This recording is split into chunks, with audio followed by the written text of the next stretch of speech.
show her, so, you know, I'm kind of a magician. But like I said, I'm Mark. I'm here from Odessa. I don't really tell a lot of jokes. I just tell stories. I'd ask how y'all are, but I really don't give a shit, you know.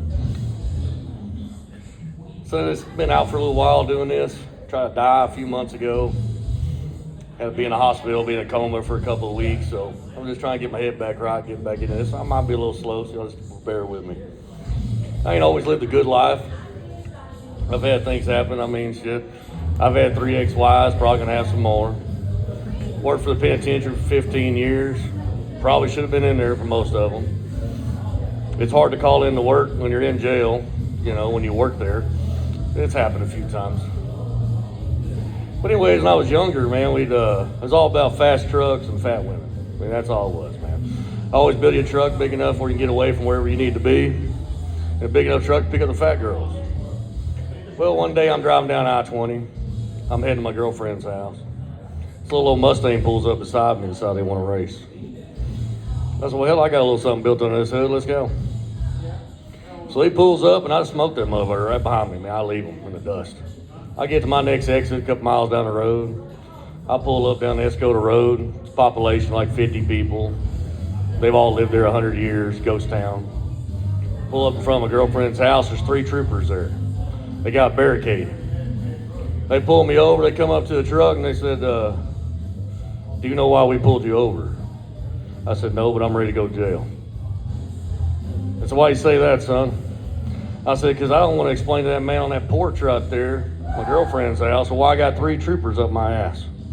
I just rather just go to jail. So he sits there and he goes, well, you know that Mustang you were racing back there? I said, I wasn't racing no Mustang. I let that motherfucker in the dust, man. That ain't no race. He said, son, what you fail to realize, we've been chasing that person in 3 counties in a high-speed pursuit. I said, well, I didn't see y'all either. So they go on about stuff, and I said, well, how does it take 3 of y'all to pull me over on this road? They said, well, you probably know this road a little bit better than I do. I said, well, I grew up out here. I've been driving since I was probably 10, 11 years old out here. You go chasing me down these roads, they're gonna find you in the bar ditch. They ain't gonna find me. We go around, fast forward a little bit, man. I take my buddy, he decides he wants to get married, so we go to a bachelor party for him. Take him to Old Mexico. I got a business down there, so I got a place down there, we go. Of course, everybody goes to Mexico, they want to go to Boys Town. So, all right, I'll take you up there. I'll take you to what's called the Hunter's Lounge. That's a nice strip club. Very nice, whole deal. You walk across the alley there, and there's another strip club with no name. That's where you watch the donkey show. That's where you watch all the shit you don't want to see. Well, we go in there. And the donkey show, I don't know if y'all have ever seen that. I suggest not to. That's not the nastiest part. It's watching the guys go in the back with her as soon as she gets done. That's the nastiest fucking part. Well, this lady comes out. Well, I say lady. She comes out. She's about 92 years old. And everything hangs to the floor. Everything. And she glows in the dark. And she comes out with a fishbowl in her hand. And what she likes to do is she comes around and gives you a lap dance. You got to pay her to get off you. So fuck, I'm blowing $100, giving her $10 a pop, give all these guys lap dances all over the bar, man. Shit, I'm having a blast, you know. So we're doing all that. My buddy goes back, fucking with some whores, comes back with hickeys. And remember, this is his bachelor party. He's getting married in like the next week. And he's got these full-blown hickeys all over for these hookers and shit in the back. Well, this lady comes out. They turn the lights off. It's pitch dark in this place. She comes out with 2 candles. She puts one in her ass and one in her pussy. She lights it up. She starts dancing. It's actually a pretty spectacular show to watch this. She does this whole little dance. When she gets done, she lays down on the floor, got her legs all spread open, pack of Marlboro Reds in front of her. You go up there and you get a cigarette and you get to light one off one of them candles. So I send my buddy up there and say, hey man, go get you a cigarette. Well, back in this day, man, we had Polaroid days. So you pay this little Mexican $5, he'll take a picture for you. And then the lady will sign the picture. So I got a picture of him lighting this cigarette off this candle off her asshole. And I wish she'd have cut a fart. That made it a hell of a lot funnier, but hell. Fast forward a little bit, I'm standing in his wedding. And it's a Catholic wedding. I don't know if you've ever been to a Catholic wedding, but it's like aerobics, man. You got to move around. You got to do all this shit. It's fucking annoying as hell. You're standing up there for hours, man. I'm his best man. I had to wear a monkey suit and everything. They start playing Here Comes the Bride, and here comes his wife down the aisle. And so in the middle of all this, I'm wanting to drink.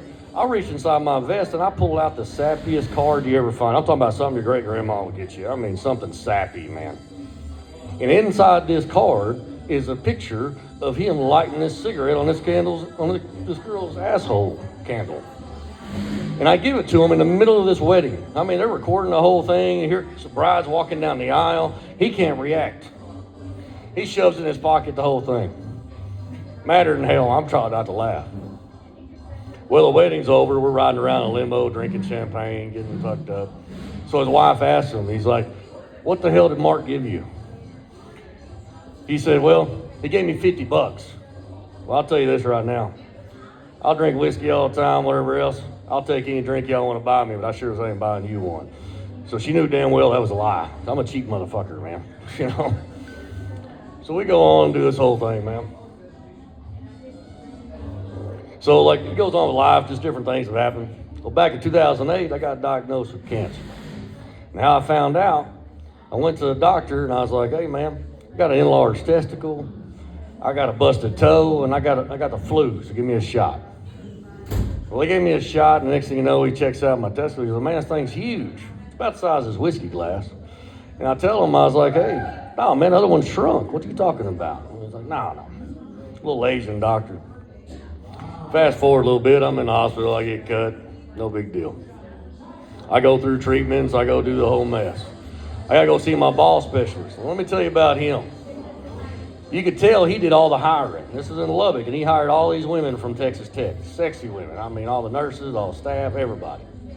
And he said, if you don't mind, I'm gonna have one of these women in here while I do this little checkup on you. She's trying to train to be a doctor. I said, all right, that's fine, I ain't got no problem with it. So I'm standing there, and I'm in my Superman pose with my shit hanging out, and he's checking everything out, sitting on his little stool. And he says, hey, just so you know, the insurance will pay for your prosthetic. And I said, sure, as long as I can get the same size I lost. He said, fuck, dude, they don't make them that fucking big. Like I said, it's the size of this whiskey glass. And then I talked real slow and real low. I said, no, doctor, I better not. I don't want to get in trouble. So then that doctor behind me, a young lady, she leans over my shoulder with that clipboard, and she said, why'd you say that?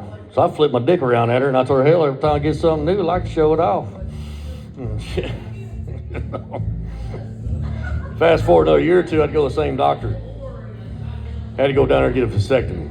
So I go back there, this young lady comes in, like I said, he hires them all. She comes back in there and checks me out. She said, well, I got to check you out, make sure you're shaved, you're clean, you're good. Ain't no problem, do what you got to do. She checks everything out, and she goes, hey, it shows on your chart here you had a testicle removed. I said, yes, ma'am, I had cancer. She said, are you sure? Because it feels like did you have 3? I said, ma'am, I've been checking that as long as I can remember, since at least 10 years old. I've checked that motherfucker every day, thoroughly. I know what I have. She said, well, just hang on. Next thing you know, she's got another nurse come in. Then another. I got 3 nurses in there cranking on me at this time. Doctor walks in, I'm full fucking mass. I'm ready to go. He comes in there laughing. He's like, what the fuck's going on in here? I said, give me about another 10 more minutes. We finna have a good time here. You ain't gonna worry about all this, man. We'll just schedule another appointment. And he's like, hell, did they give you a value? I said, hell, they didn't give me nothing but a great time here. I was like, is this covered under my insurance? I said, if not, I need to make another appointment. I usually got to pay for this kind of service. So we do all this, do the whole surgery, everything works out. Well, anyways, now I want to come to Oilfield, come work for a little bit, get laid off. Everything goes down in 2015. I come back to Oilfield. A buddy of mine calls me up and says, hey, just go do this physical. You can come back to work. I said, no problem. So I show up to this doctor's office to get a physical. And I know anybody in here has ever had to go get drug tested or the physical. The place is always packed. I show up, there ain't a soul in this place. All there is some lady there messing with an iPad. I don't know if she's shopping or what she's doing or what's going on. They finally call me out to the back. Lady does my eye exam. I do a piss test. She just like nonchalant about the whole thing, like she gives 2 shits what I'm doing. We walk into this little room. She gets behind me and she starts whispering in my fucking ear. And I turn around, I'm like, hey, what the hell's going on there? She goes, oh, that's your hearing test. I said, hearing test. I said, fuck, man, I ain't never had nobody down. What the hell you doing? I don't know if you trying to give me your number or what's going on here, you know? And she goes, no, that's fine. So then this little Asian doctor comes in there. He comes in there, don't say a word. He's got a stethoscope on. Hell, the dude could have been a janitor as far as I fucking know. He comes in there, makes him do some stretches, move my arms around, go up and down, whatever the hell I got to do. Then the next thing you know, he starts grabbing my cock. I'm like, what the fuck is this? He said, I was just checking you out. He grabs me like 3 more times, man. Like, well, you failed this test. What the fuck is happening? I was like, you got some woman come here and whisper in my ear, get my dick hard, and you come in here and grab it. You know, I don't know what's going on here. Anyways, I still see that doctor about once a week and shit on Tuesday and shit, so to make sure I'm okay and everything, you know. But anyways, that's about my time and stuff. Like I said, I just do this for my own amusement, not y'all's. So I appreciate it. Y'all have a good night, man.